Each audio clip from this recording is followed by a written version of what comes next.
tentang tempatnya. Sekarang bagaimana caranya bersuci? Cara bersuci maka ada dua. Yang pertama disebut dengan istinja menggunakan air, dan yang kedua disebut istijmar dengan menggunakan batu. Yang pertama adalah bersuci dengan air. Setelah buang hajat, maka segera bersuci setelahnya, tidak menundanya. Tidak berlama-lama, namun segera bersuci setelahnya. Pertama, untuk menghilangkan najis, dan yang kedua agar segera nanti bisa mengangkat hadas. Misalnya kalau dia mau berwudu, sebab kalau dia dalam keadaan najis maka wudunya tidak sah juga, maka segera bersuci. Kemudian yang kedua, menggunakan tangan kiri menyentuh kemaluan, menyentuh dubur bagian belakang, depan atau belakang, itu menggunakan tangan kiri dan tidak boleh menggunakan tangan kanan. Kemudian yang ketiga adalah cuci hingga bersih. Jadi ini tidak berkaitan dengan jumlah. Kalau menggunakan air, maka tidak masalah apakah harus 2 kali atau apakah harus 3 kali, 5 kali, tidak. Intinya adalah sampai bersih. Jadi tidak ditentukan jumlahnya. Dan lebih bagus lagi kalau ditambahkan dengan hal-hal yang lain seperti sabun atau hal yang begitu supaya lebih bersih lagi. Semakin bersih maka semakin bagus. Kemudian jadi setelah selesai buang hajat maka segera bersuci. Yang berikutnya adalah bersuci dengan batu, istijmar. Alat yang dipakai jika tidak ada air maka bisa berupa batu atau yang semacamnya yang memang bisa membersihkan. Situ kita contohkan kertas. Namun ingat bukan kertas yang bertuliskan ilmu.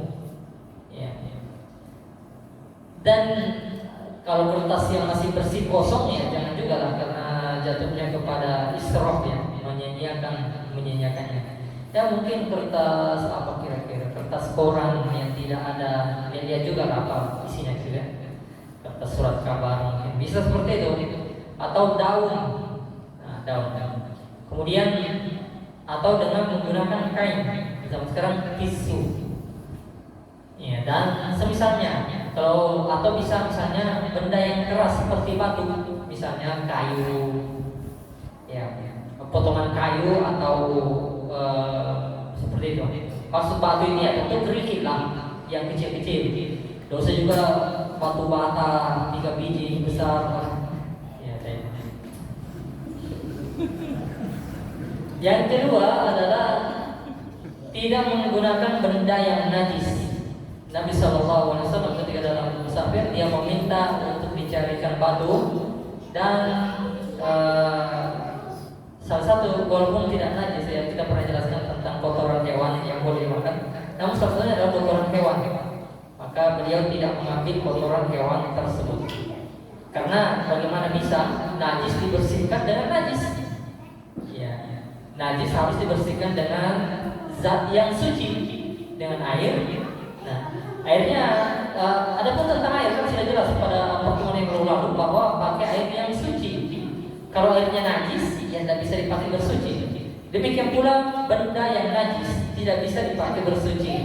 Misalnya kulit bangkai kan najis, Adapun kalau kulitnya sudah disamak suci. Tapi kulitnya yang masih belum disamak maka itu, atau misalnya kulit bangkai hewan yang tidak boleh dimakan, itu kan najis, Atau misalnya daging babi, itu adalah najis, tidak bisa dijadikan sebagai zat untuk bersuci. Yang ketiga adalah jumlahnya sebanyak 3 biji. Boleh lebih, namun itu yang itu yang sunnahnya adalah 3 biji. Adapun kurang dari itu maka tidak boleh, maka lebih dari itu maka itu boleh. lebih dari itu adalah boleh. Di sini jamaah yang dimuliakan Allah Subhanahu wa taala. Jadi caranya yang pertama, biji batu yang kering tadi ya, batu kering misalnya satu, ya, kemudian dua, kemudian tiga. Atau misalnya kalau pakai tisu, maka tisunya 3 lembar. Lembar pertama, lembar kedua, dan lembar ketiga. Kalau di hutan pakai daunnya 3 biji, 3 lembar. Terus sama tadi bukan dari najis dan juga memang bersih dari najis. Sama aja antara nomor 2 dengan nomor 4 itu mirip. Yang kelima, bukan benda berharga. Tadi kita sebutkan katanya kertas kitab, kertas ilmu. Ya, walaupun di situ mungkin tidak disebutkan ada nama Allah, ya tidak boleh dipakai. Atau uang, ya mentang-mentang di bank ada 5 triliun, uangnya dipakai untuk cebol. Ini tidak boleh. Ya. Atau misalnya emas, ya 3 biji emas, nanti emasnya dimasukkan lagi kantong, nanti dicuci lagi kalau ketemu air. Ya tidak boleh. Itu adalah hal-hal yang berharga. Yang keenam sama, menggunakan tangan kiri, dan tidak boleh dengan tangan kanan. Poin yang ketujuh adalah tidak dipersyaratkan sebersih saat menggunakan air. Kita lihat bahwa kalau air itu tidak dibatasi berapa jumlahnya di bagian C nomor 3 ya. Pokoknya cucilah hingga bersih. Tidak, kalau misalnya 3 kali siram ternyata masih ada najis, tambah lagi siramannya. Tetapi ketika istijmar, ya istijmar minimal 3 kali, cara mencucinya. Jadi jamaah yang dimuliakan Allah Subhanahu wa taala, sebentar dulu, kalau saya teringat bisa sebut dulu. Bukan benda berharga, termasuk adalah tidak menggunakan air zam-zam untuk bersuci. Air zam-zam harusnya digunakan untuk wudu, ya, atau untuk mandi boleh, tapi untuk diminum dan tidak dipakai untuk bersuci. Air zam-zam itu adalah air mulia.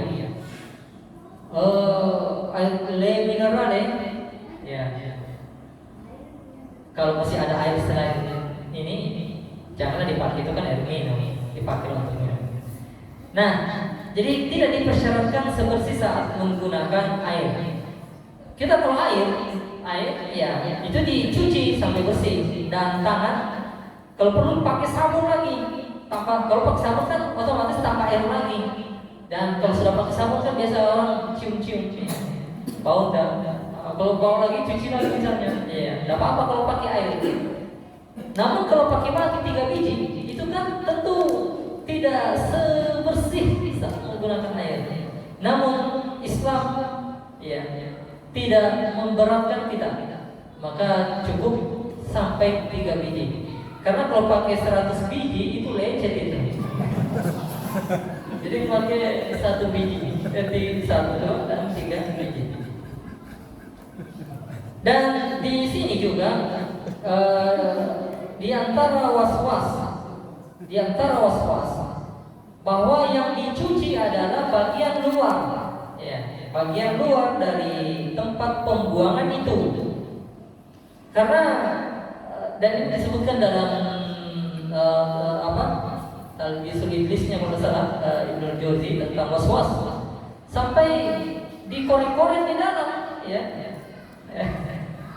Jadi misalnya buang air besar, habis buang air besar dikorek-korek lagi di dalam supaya yakin bersih. Ya tidak perlu dikorek-korek. Kalau tidak mau keluar sudah, ya. Yang dicuci bagian luarnya. Kalau pakai batu repot lah dikorek-korek di dalam. Jadi tidak dipersyaratkan sebersih saat menggunakan air. Lalu bagaimana kalau misalnya tadi menggunakan air? Para ulama menyebutkan bahwa yang utama adalah bahwa tidak kelihatan memang sudah tak ada najisnya di situ. Intinya itu misalnya.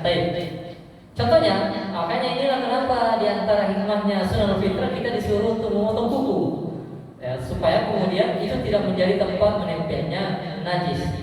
Kalau ada najisnya sedikit, walaupun tidak bau, jadi cuci sampai bersih, dicuci sampai bersih kalau tangannya. Nah, kalau sudah dicuci dan ada bau gimana?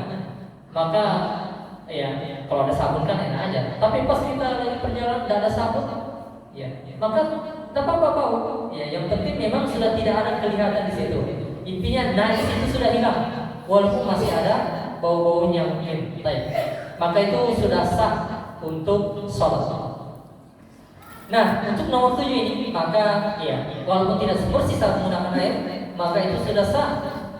Dan bagaimana dengan nomor 8? Seandainya setelah itu lalu dia menemukan air, apakah dia boleh bersuci lagi? Ya boleh. Namun apakah wajib? Tidak wajib. Ketika membahas tentang penduduk Kuba, maka Allah Subhanahu wa taala memuji mereka, fihi rijalun yuhibbuna yatatahharu, bahwa orang-orang yang memakmurkan masjid Kuba, orang-orang mereka itu adalah orang-orang yang suka bersuci, dan Allah mencintai orang-orang yang bersuci itu. Rijalun yuhibbuna yatatahharu, wallahu yuhibbul mutahhirin. Penjelasan para mufassirin bahwa mereka orang-orang Kuba ketika melakukan mereka habis istijmar dan ketika mendapati air, maka mereka bersuci lagi, walaupun tidak wajib, tapi mereka bersuci lagi, lalu mereka sholat. Jamaah yang dimuliakan Allah Subhanahu wa taala, nah sebagai penutup bahwasanya di antara sekian itu hadis yang paling singkat, ada berapa hadis tentang itu? Amma atau azabul qabr, ya al-istinja. Karena kebanyakan dari azab kubur adalah disebabkan yaitu buang hajat. Disebabkan karena buang hajat tidak cebok, tidak bersuci. Padahal ternyata Islam itu mudah. Istijmar misalnya kita ada dua cara, apalagi zaman sekarang ini. Apa susahnya untuk disiram? Cara pertama, ya belilah air aqua, mineral, bawalah 1 botol dan siramlah kalau ada. Tapi kalau airnya terbatas ya semampunya lah, tentunya ya secukupnya sebisanya. Kalau tidak ada air ya istijmar. Ya, kita bisa selalu siap dengan tisu, selalu, apalagi kalau sekarang itu ada tisu bayar, tisu basah itu lebih bersih lagi. Ya. Namun kalau tisu basah tetap 3 biji, kalau seperti itu. Jadi sebenarnya tidak, zaman sekarang jauh lebih mudah. Zaman dulu pun mudah, kemudahan dari Islam. Namun orang tidak memperhatikan masalah ini, terutama mereka memang yang tidak memperhatikan sholat biasanya. Jadi ini korelasi, orang yang selalu sholat itu selalu memperhatikan masalah kesucian. Orang yang tidak sholat ya sembarangan, buang air sembarangan, dan juga mereka ya, tidak bersuci dari hal tersebut. Nah, ini adalah beberapa adab tentang buang hajat. Sebagian dari hal tersebut ada sampai pada derajat haram. Misalnya cebok dengan tangan kanan itu haram. Ada sampai pada tingkatan makruh. Namun kita tidak membahas. Pada kesimpulannya adalah ini adalah adab. Adab itu lebih diutamakan, intinya diamalkan. Karena tidak berkaitan sah tidak sah. Jadi kita tidak terlalu perdalam apakah ini haram atau ini. Nanti orang ini tidak ada mau bertindak. Intinya bahwa itu berkaitan enggak sah tidak sah, berkaitan dengan adab. Adab itu sah ditekankan untuk kemudian diamalkan. Wallahu ta'ala a'lam. Kita ada sekitar 5 menit. Kalau ada hal yang ditanyakan maka silakan.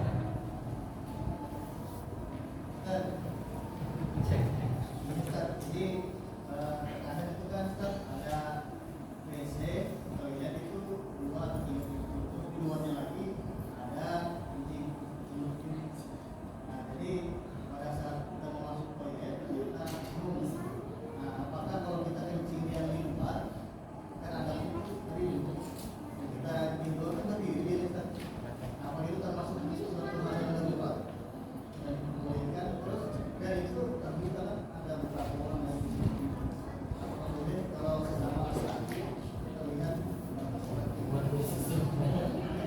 Baik. Oh ya, kita jawab yang coba. Bismillah. Yang pertama adalah ini masalahnya karena itu sistem WC begitu adalah sistem WC dari barat. Ya, dari orang kafir. Kemudian yang kedua, ya harusnya banyak yang tertutup. Dan yang tertutup ini juga kadang tanggung-tanggung bawahnya. Tapi katanya itu untuk mencegah biasa orang narkoba atau apa. Jadi atau mencegah orang biasa ini pingsan di dalam. Hanya dibikin terbuka lagi bawahnya. Seharusnya kalau mau dibikin terbuka ya atas yang ini atas supaya kalau misalnya ada orang pingsan di dalam bisa dibongkar ya atau bisa dilihat dari atas, bukan bawahnya lagi ya.